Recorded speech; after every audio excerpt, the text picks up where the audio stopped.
bro, gimana kabar kalian? Semoga kalian lagi enak dan wena. Di sini gua akan menceritakan tentang alur film Don't Quench dan gak usah banyak basa-basi, langsung saja kita masuk ke dalam filmnya. Di awal film, kita diperlihatkan sebuah mobil yang berisi remaja sange mengalami ban bocor di tengah jalan. Mobil yang telah oleng dengan kecepatan tinggi membuat salah satu wanita semak mengalami benturan di kepalanya. Rombongan remaja sange ini terdiri dari 3 wanita, yaitu Sarah, Karen, dan Jody, dan 3 pria, yaitu Jeff, Todd, dan Blackie. Intinya sih mereka semua ini ingin pergi ke ulang tahun adiknya Jody yang terdapat di sebuah kota terpencil. Saking terpencilnya, mobil yang melewati jalur ini dalam 1 bulan bisa dihitung pakai jari. Pada awalnya semuanya berjalan dengan baik-baik saja ya, dan tidak ada masalah sedikit pun. Todd sebagai pemilik mobil sendiri berencana untuk mengganti ban mobil yang telah pecah. Apalagi mereka memiliki 3 orang pria, tentu saja bukanlah masalah yang rumit. Dalam keadaan ini, Sarah sempat-sempatnya mengajak selfie untuk posting status di sosmednya. Namun lokasi yang begitu terpencil sampai tidak ada sinyal sedikit pun. Karena penasaran, Sarah berjalan ke arah berlawanan untuk mendapatkan sinyal tersebut. Beberapa menit kemudian, cuaca yang begitu panas dan menyengat sampai-sampai membuat Jody dan Karen berteduh di balik mobil. Begitu juga dengan Black yang kebelet pipis dan langsung pergi menuju rumput tak berduri. Parahnya, Todd sebagai pemilik mobil malah sibuk pacaran dengan cara membiarkan Jeff mengganti ban mobil. Tidak lama dari itu, Sarah menyusul Jody dan Karen untuk berteduh di balik mobil. Ya, tentu aja Todd sebagai cowok mesum malah meninggalkan Jeff sendirian di sana. Jeff yang sendirian saja berhasil mengganti ban mobil itu pun dirumitkan dengan posisi jalan yang sedang menurun membuat ban mobil menggelinding. Saat ia mengambil ban mobil, Jeff dikagetkan dengan sebuah peluru di tengah jalan. Di sisi lain, teman-temannya malah sibuk ngobrol dan yang satunya lagi udah lega karena telah membuang hajatnya. Di tengah perbincangan, Todd melihat ban mobilnya menggelinding dan langsung mengejarnya di ujung jalan. Di saat bersamaan, Sarah berniat untuk melihat kondisi ban yang telah bocor. Tapi ia langsung terkejut saat melihat Jeff sudah tewas seketika. Saking terkejutnya, Sarah yang melihat hal itu cuma terdiam tanpa bergerak sedikit pun. Todd yang mengambil ban mobil juga belum sadar bahwa ada sesuatu yang tidak beres yang terjadi di sini. Sialnya, dalam waktu begitu singkat, Sarah harus terkena tembakan yang berasal entah dari mana. Karen dan Jody juga belum sadar kalau ada sebuah ancaman yang ada di depan mereka. Tiba-tiba bola mata Sarah sudah tertembus oleh peluru dan pada saat itu juga ia harus terkena tembakan lagi. Dari situ Karen melihat situasi dan sekitarnya dan tidak tahu pelurunya berasal dari mana.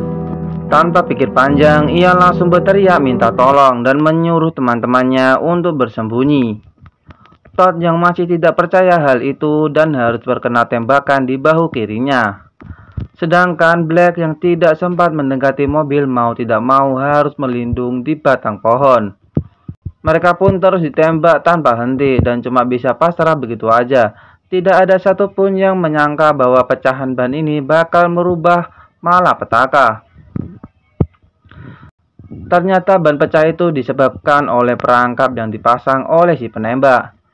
1 jam kemudian mereka mulai kebingungan dalam keadaan terjebak dengan keadaan ini. Karen yang merupakan anak dari keluarga militer pun berasumsi bahwa si penembak itu menggunakan peredam tradisional sehingga tembakannya tidak berbunyi.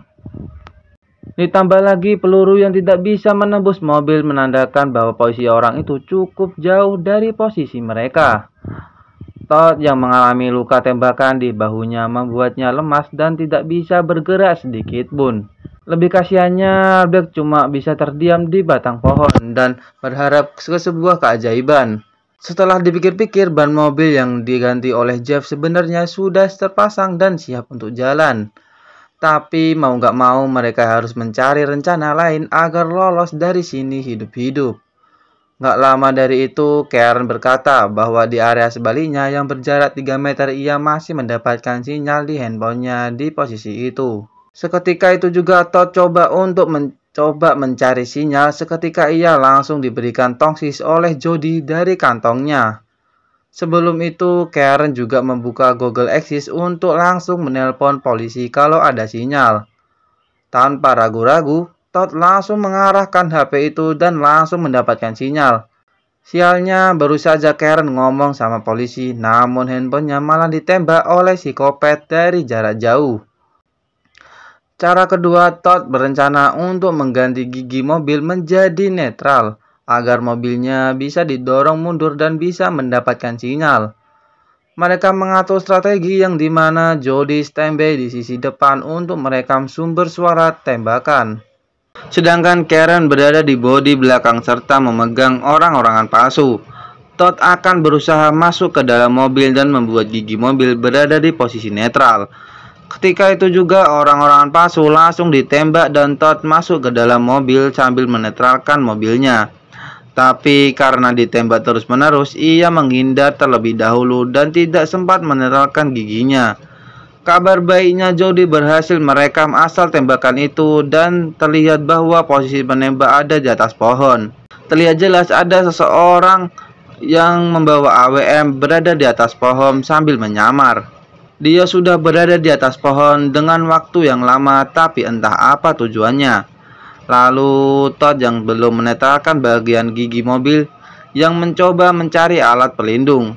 Kebetulan ia melihat 4 berkakas miliknya yang ada di belakang mobil, dan saat itu juga ia nekat untuk mengambil kotak itu. Todd yang berhasil mengambil kotak 4 perkakas menjadikan tutupan besi untuk sebagai pelindung tangannya. Di sisi lain, Black cuma bisa pasrah dan tidak mengetahui rencana teman-temannya.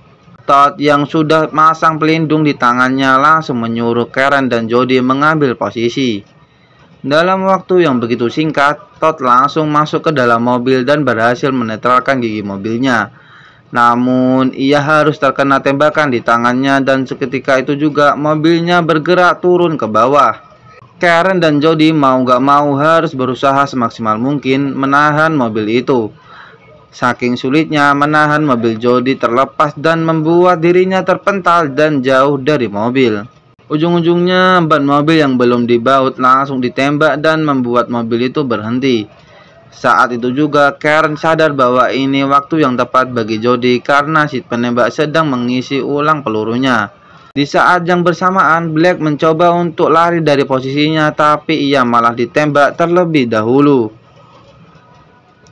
Ya, alhasil Black tidak bisa kemana-mana lagi dengan kondisi kaki yang sudah ditembak keduanya. Dengan kondisi seperti ini, Black malah ditembak sampai tewas, tapi penembak sengaja membiarkan Black tersiksa sampai kehabisan darah.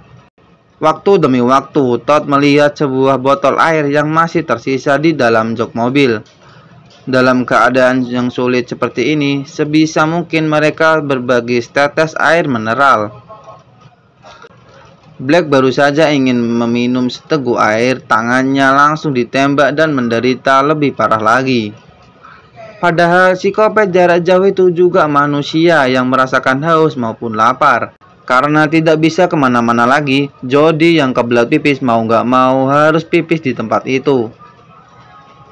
Lalu Todd melihat jasad pacarnya sedang dimakan oleh burung gagak. Merasa tidak terima dan polosnya ia nekat berjalan menghampiri Sarah yang telah tewas di tengah jalan. Tapi hebatnya si penembak itu tidak langsung menembak Todd yang sudah terlihat. Malah Todd sempat-sempatnya mencium pacarnya dan memegang tangannya. Di sisi lain, Black yang sudah sekarat melihat seekor serigala menghampiri dirinya. Kalau begini sih Black jadi makanan lezat ya bro. Beda. Sedangkan Todd yang menantang secara tidak sengaja melihat sebuah mobil yang melintas dari kejauhan. Tentu saja ini merupakan momen yang langka dengan peluang yang begitu kecil. Tapi sialnya Todd malah tertembak hingga serigala itu tidak jadi memakan Black. Ya udah jelas Todd juga ikut tewas dan terpapar di samping jasad Sarah. Saat ini sisa Karen dan Jody yang masih hidup. Di saat itu juga pengemudi mobil melihat Karen dan Jody yang melambaikan tangan. Namun sialnya tangan wanita itu langsung ditembak dan tepat di jari manisnya. Akibat mobil itu oleng dan langsung menabrak mobil Todd yang berada di depannya, yang menyebabkan kepala Jeff lepas seketika. Alhasil satu-satunya harapan Karen dan Jody harus lenyap seketika.